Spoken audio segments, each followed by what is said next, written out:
We are unique in the world in that we're located in the #1 island destination, and we have some of the most incredible scenery that can only be seen by air.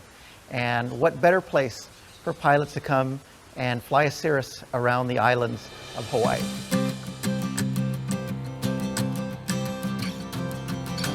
So we are currently at the Four Seasons Lanai on the island of Lanai, which is about 20 nautical miles from the island of Maui. This is considered one of the top 5 hotels in the world. It's a beautiful location and destination.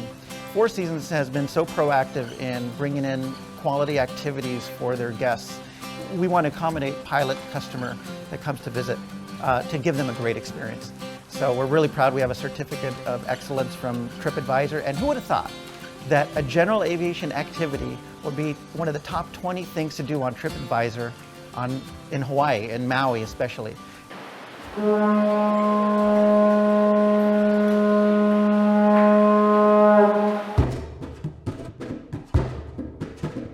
Lanai is a very special island. You know, we're the smallest inhabited island of the Hawaiian chain. We are 140 square miles with only 30 miles of paved roads, so it is ripe for adventure. Beautiful landscape, diverse landscape that you can fly over, and it's just stunning. And we have a lovely association with Maui Flight Academy. There's 2 different ways that our guests can access the services of Maui Flight Academy, and that is they can just go out and have a 2 to 4 hour lesson. What we find many of our guests really enjoy is something that we've worked on together called Zero to Solo.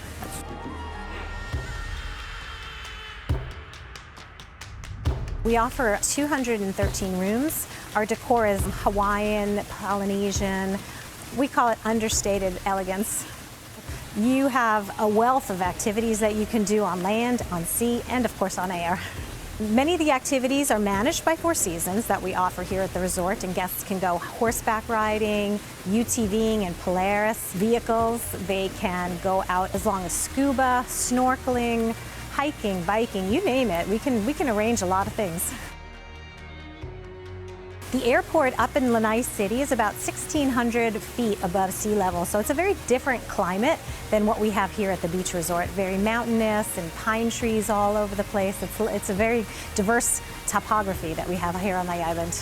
It is a long and winding road to get down to the resort, especially as you come down the road and then you've got the sea in front of you. It's beautiful.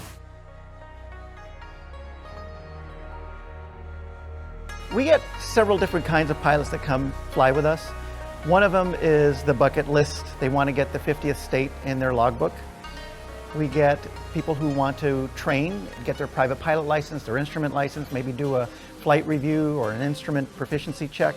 The other pilot is one that's never flown a Cirrus before, and they are coming here for vacation, and they said, well, what a great opportunity. Let's do this and fly something that I've always wanted to try out.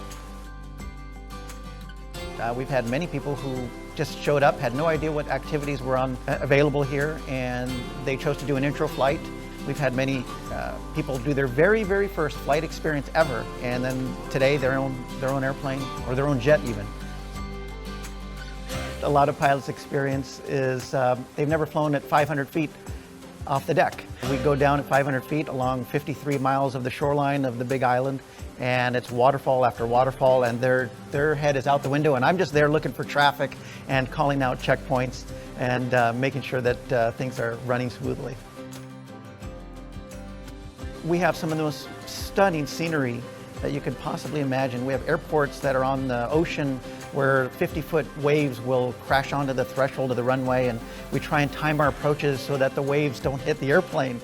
And then there's, of course, the volcanoes and the craters. When I say things like, let's keep the volcano on the left side of the wing, that's not something you hear very often.